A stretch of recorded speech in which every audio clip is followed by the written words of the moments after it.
Assalamualaikum warahmatullahi wabarakatuh. Alhamdulillah kita masih diberi nikmat sehat sehingga kita mampu bertemu lagi dalam kegiatan pembelajaran daring di semester genap. Pada mata pelajaran PKN kelas 8, kita akan membahas tentang semangat kebangkitan nasional tahun 1908. Di dalam semangat kebangkitan nasional ini kita akan bahas tentang 3 hal pada peta konsep ini. Yang pertama kita akan bahas tentang kondisi bangsa Indonesia sebelum tahun 1908. Yang kedua kita akan bahas tentang perintis kebangkitan nasional dalam perjuangan kemerdekaan Republik Indonesia. Yang ketiga kita akan membahas tentang mewujudkan persatuan kebangsaan sebagai bangsa, wujud nilai kebangkitan nasional. Jadi dalam bab ini kita tidak akan melebar pembahasannya, yaitu hanya 3 hal. Yaitu selanjutnya akan membahas tentang kondisi bangsa Indonesia sebelum tahun 1908. Pada tahun tersebut dikenal dengan kegiatan perjuangan kedaerahan. Adapun perjuangan tersebut yaitu pertama ada perjuangan Sultan Babublo yang mengusir Portugis. Sultan Babublo itu adalah putra dari Sultan Hairun. Sultan Babublo adalah Sultan ke-24 dari Kesultanan Ternate yang memerintah antara tahun 1570 dan tahun 1583. Sultan Babublo dikenal karena memimpin perlawanan terhadap penjajahan Portugis di Maluku. Pada tahun 1529 terjadi perang antara kerajaan Tidore dan Portugis. Sebab perang itu adalah Portugis menghalangi dan menembak perahu para bangsa Banda yang ingin membeli cengkeh ke Tidore. Portugis juga berhasil mengadu domba kerajaan Ternate dan Tidore. Sultan Hairun berhasil menyatukan rakyat Ternate dan Tidore pada tahun 1565 dan melakukan perlawanan dan mengalahkan Portugis. Namun pada tahun 1570 bertempat di Benteng Sao Paulo terjadi perundingan antara Sultan Hairun dan Portugis. Namun ternyata pada saat perundingan Sultan Hairun dibunuh oleh bangsa Portugis. Perjuangan Sultan Hairun kemudian dilanjutkan oleh anaknya yaitu Sultan Babublo yang menyatukan dan memimpin perlawanan masyarakat Maluku, Ternate dan Tidore terhadap Portugis. Pada tahun 1575, Portugis berhasil diusir dari Ternate dan kemudian melarikan diri menetap di Ambon. Kemudian pada tahun 1605, Portugis berhasil diusir oleh VOC. Kemudian Portugis pindah ke Timur Leste. Terus yang kedua ini ada perjuangan Sultan Hasanuddin. Sultan Hasanuddin memiliki nama asli Muhammad Bakir 1 Malombasi Daeng Matawang Karaeng Bonto Mangape. Ia lahir pada tanggal 12 Januari tahun 1631 dan merupakan anak dari pasangan Sultan Malikus Said Raja Goa ke-15. Sultan Hasanuddin memiliki julukan ayam jantan dari timur karena memiliki perjuangan di wilayah Indonesia Timur. Kerajaan Goa dan Kerajaan Bone berselisih sehingga dimanfaatkan oleh VOC untuk mengadu domba kedua kerajaan tersebut. VOC pun memberikan dukungan perang terhadap Kerajaan Bone sehingga Kerajaan Goa kalah pada tahun 1666. Pada tanggal 18 November tahun 1667, Sultan Hasanuddin dipaksa menandatangani perjanjian Bongaya, yaitu perjanjian dengan VOC yang isinya sebagai berikut. Belanda memperoleh monopoli dagang rempah-rempah di Makassar. Belanda mendirikan benteng pertahanan di Makassar. Ketiga, Makassar harus melepaskan daerah kekuasaannya berupa daerah di luar kekuasaan. 4. Arupalaka diakui sebagai Raja Bone. Kemudian yang ketiga ini adalah perjuangan Mataram menyerang VOC, yaitu pada saat itu Kerajaan Mataram Sultan Agung Hanyokrokusumo memimpin Kerajaan Mataram. Memerintah pada tahun 1613 sampai 1645.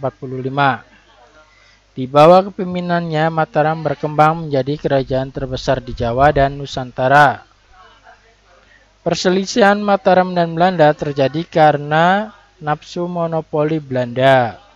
Pada tanggal 8 November 1618, Gubernur Jenderal VOC Jan Pieter Zoon memerintahkan Van der March menyerang Jepara, sehingga Sultan Hanyokrokusumo marah dan Sultan Agung Hanyokrokusumo mengutus Tumenggung Barekso untuk melakukan penyerangan terhadap VOC yang ada di Batavia.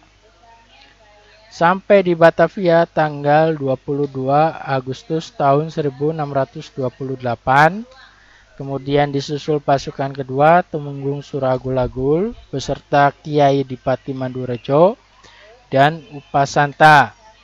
Namun serangan terhadap VOC gagal karena kalah akan peralatan senjata dan kekurangan perbekalan perang. Dan pada tanggal 3 Desember 1628 pasukan ditarik kembali dari Batavia.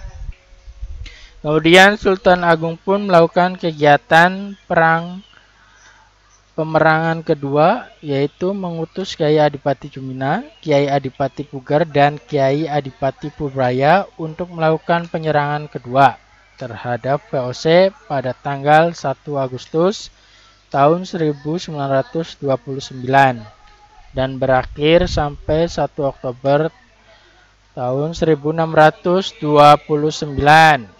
Namun gagal karena faktor kelemahan yang sama sehingga Belanda semakin memperlemah kekuatan Mataram.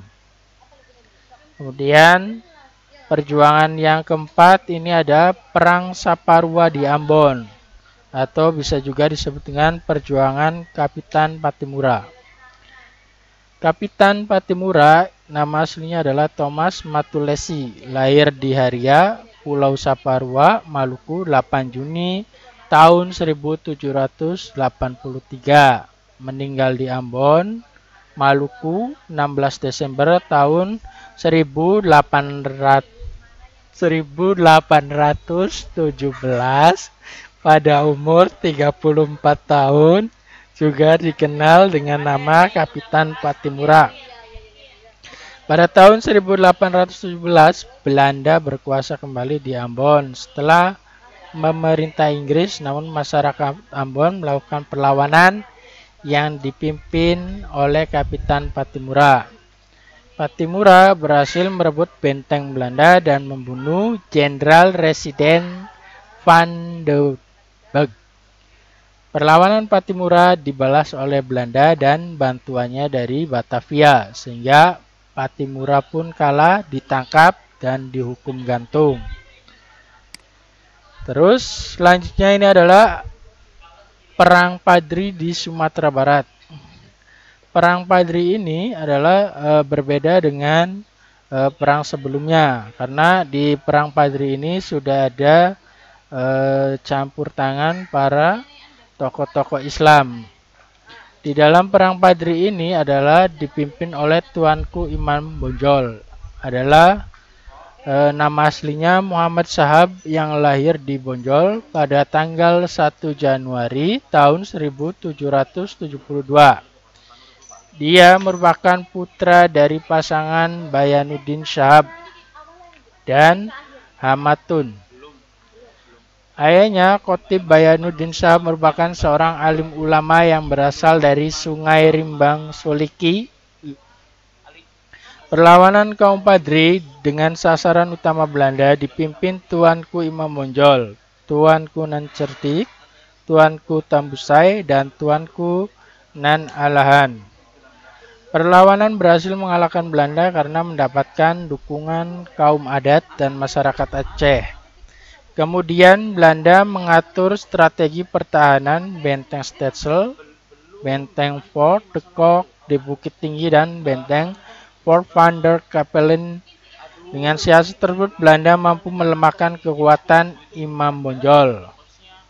Imam Bonjol pun diasingkan oleh Belanda dan wafat tahun 1864. Itu adalah sebagian contoh sekilas tentang perkembangan atau perjuangan pada tahun 1908. Adapun materi yang lainnya bisa kalian cari di internet ataupun di buku yang lain tentang perjuangan sebelum tahun 1908. Kurang lebihnya saya ucapkan mohon maaf apabila ada kekurangan. Apabila ada tambahan atau saran, silakan kalian bisa masukkan di kolom komentar. Saya ucapkan terima kasih. Wassalamualaikum warahmatullahi wabarakatuh.